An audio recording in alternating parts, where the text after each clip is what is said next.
Hello guys, today's video is our day 2 of using Garnier. So I just finished my bath and we'll have to use the toner and the one for the acne thing, so that we go. We'll see if really good for me, and also the one I'm using for after wrinkle and for the whitening part that I also bought and it's the balm. So we'll have to do this. Okay. Why I didn't use the sunblock, because there's no sun, so I'm just gonna use this one. Actually, I just started my day. It is not a time check. It's 6:45 here in the Philippines, but upon using this, the one for night is should be used after my live stream later on, because this one is, my time clock is really different than anybody else here in the Philippines, because I'm only awake like night time. See, I really use this product. It's really good.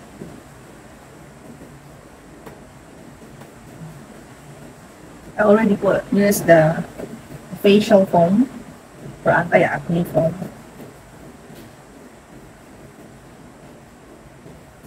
So I have to clean the arms too. Last night also I did this. Kasi malambot siya. Parang malinis siya. Pinati yung ating kilikili. Yan. And then here, I will use my kilikili here. Okay, so I have something for my kilikili.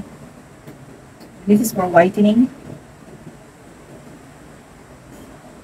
And medyo dark pa. Kilikili ni 14 na.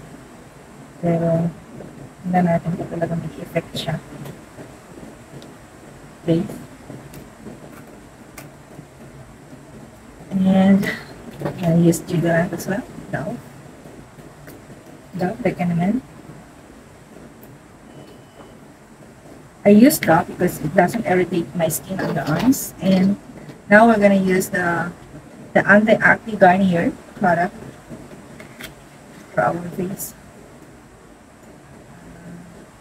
Maling na talaga yung acne ko. Kahapon pa lang ako nagamit. I just used yesterday the cleansing thing and so on, all the creams.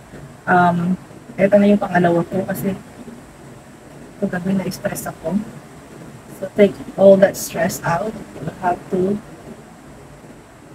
forget about issues and problems.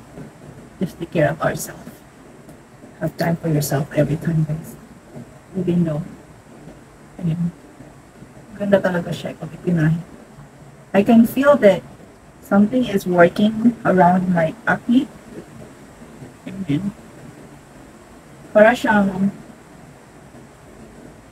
ma-update from where because it's like threatening my acne, this one. So, parang nanunuyo na yung acne natin, guys.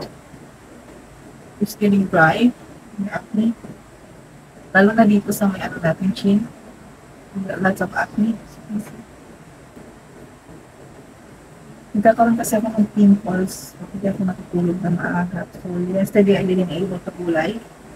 Kasi somebody get jealous.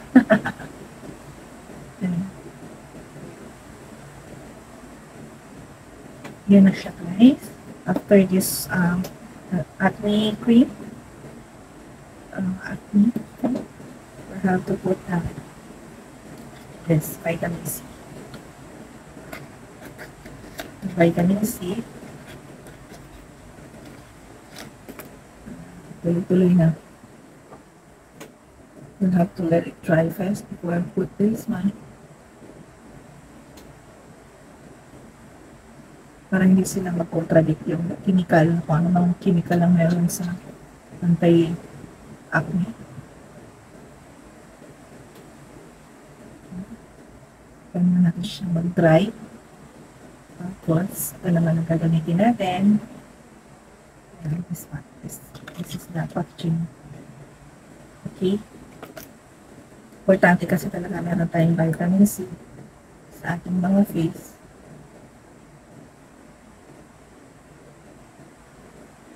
Dali na sa akin, ang 80 na. Sana all. Walang natin yung vitamin C natin. I-blend lang natin kagaya ng ating anti-aging para masaya. Yan siya, guys. It's raining outside. We have heavy rain. I actually didn't eat the whole day yet. Because I got really stressed and had issues with my LDR, you know, and then yun na yung ano natin, kahit may issue tayo or may stress tayo, let's set aside that and we have to take care of ourselves too. Don't let your issues affect you and forgetting to take care of yourself.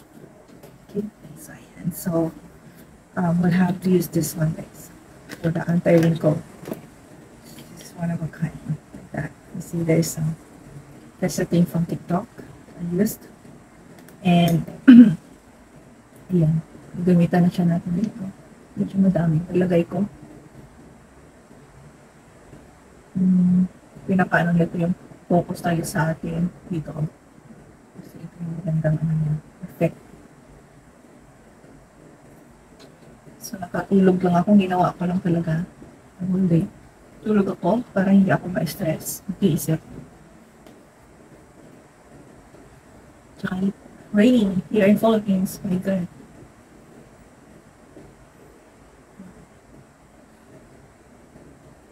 Tapos, i-massage ko na siya.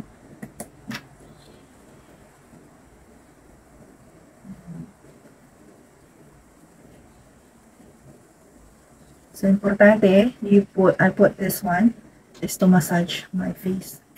Kasi, malambot siya sa face. Kasi ito yung anti-wrinkle. Ganyan lang po massage size. Kasi kahit ma-acne ako, wala akong masyadong wrinkles, diba? Hindi ako ma-wrinkles. Hindi kagaya ng iba na yata na talaga matsonda na. Ako nakakandaya pa rin ako. Pag sinabi kong 18, may naniniwala pa rin kayo paano. Char.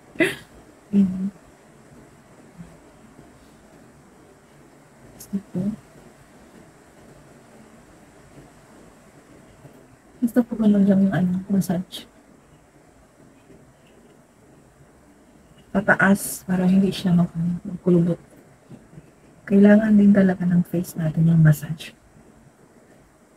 Ayan, dry na siya. So, we'll have to put the whitening product. Kasi para yung mga nagda-dry nating acne, mag-whiten siya.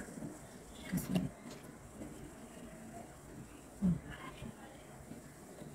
importante sa akin ito. This is actually my first time with the product. Pero malapit na rin siyang maubos. Para pumati yung ating mga nagda-dry na acne. So, effective talaga siya, guys, kasi dinadry yung para sa anti-acne natin na dinadry niya yung acne ko. Para naman hindi magda-dark yung masyado sa pepeklat sa ating mukha yung lalagyan natin siya ng whitening para magmumukha tayo bat. Basta massage lang siya kasi side ko lang natin siya sa ating area na. Yan.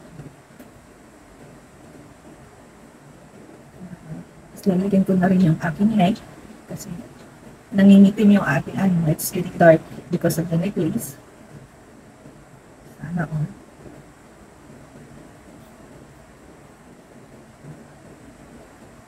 Yan siya.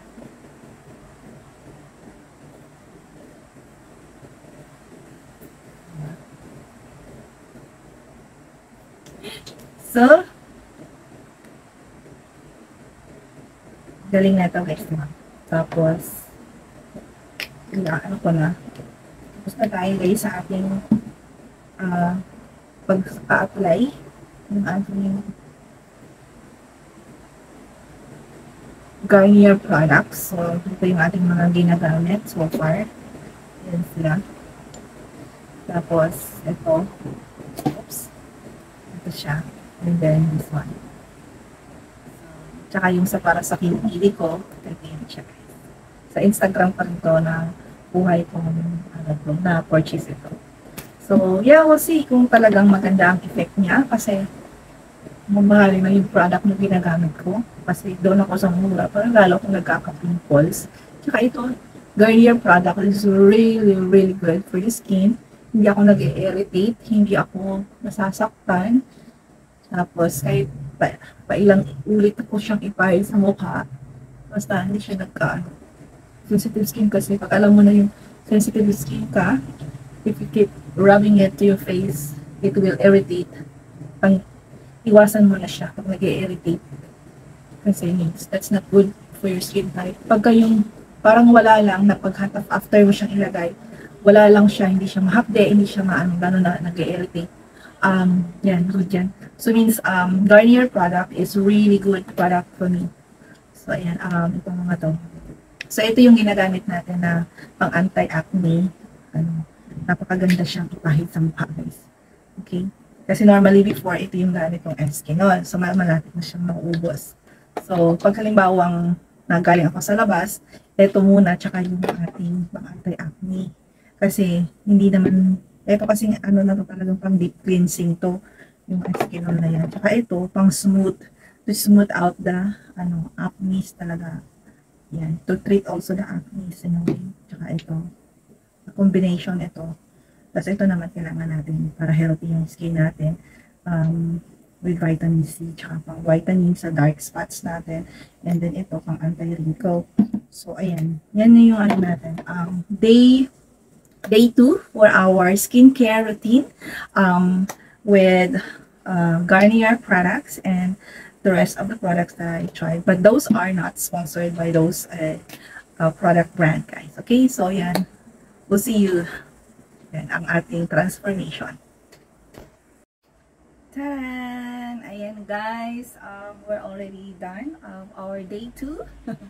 So ayan, if you are new to my channel, by the way, don't forget to subscribe and click the notification bell and click thumbs up and comment below. And if you have any suggestions or content that you think that I could do, please give me suggestions if what kind of content you want me to do, and comment it below, okay? Don't forget. And by the way, thank you so much for watching, and I hope that you like the outcome after our skincare routine. So I hope that I'll see you soon also for our day 3, okay, for the 3rd day of our skin routine product using Garnier product. Okay, and yeah, this is not sponsored by Garnier, but this is just a review for you all and to see if it works, because I still have my acne here, if it's really effective. And yeah, we'll see you next vlog guys. This is Philippine Oracle TV from the Philippines, signing off. Peace and God bless everyone. Bye bye. Shout out everybody.